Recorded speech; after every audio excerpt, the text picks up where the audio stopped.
Let's face it, we all spend way too much time on our phones, and that's got people here in Utah concerned.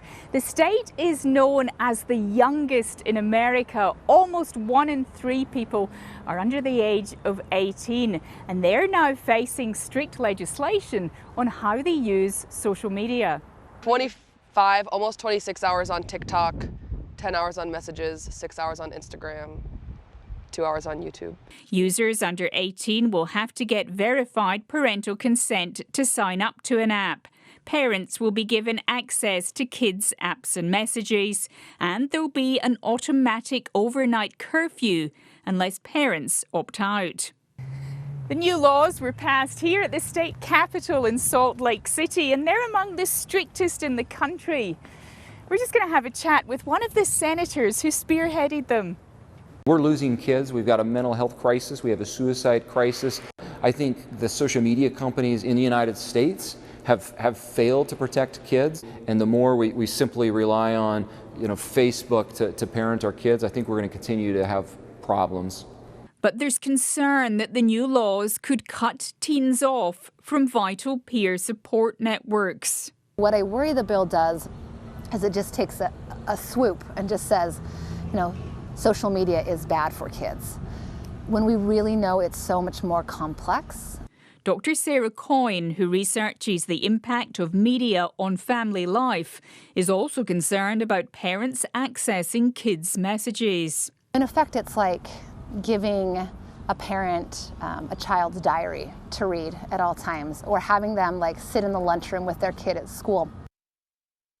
18-year-old Jay and 16-year-old Josh say some regulation of social media is a good thing, but they're not sure the new laws have got it right.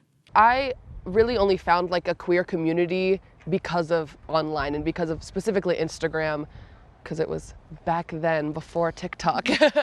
I don't think the solution is just telling the kids not to do that. It's to make sure that these things are safe. I think that education is more important in this issue than it is necessarily restriction itself. If we remove that responsibility to have to teach our children what to do in a situation like that, how to handle the addiction to social media, then it's not going to solve the problem. A number of other states are also introducing legislation on the use of social media by teens. In California, they've passed a bill which, among other things, means that the highest privacy settings are automatically enabled for young people.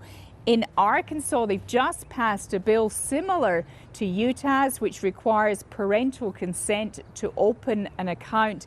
In Texas, they're moving in a similar direction, with one lawmaker there suggesting a total ban on the use of social media by teens. And at the federal level in Washington, D.C., there are a few bills doing the rounds. Among the proposals there, a ban on advertising in apps to teens and allowing teens to disable algorithms. Laws like what we see in Utah, what we see in Arkansas, what we see in California, it is the ostrich approach to parenting. Stick my head in the sand and presume and pretend that everything will be a-okay. 17-year-olds will always be smarter when it comes to tech than their parents. And the better tip is to teach them to be good digital citizens, not try to ignore the problem.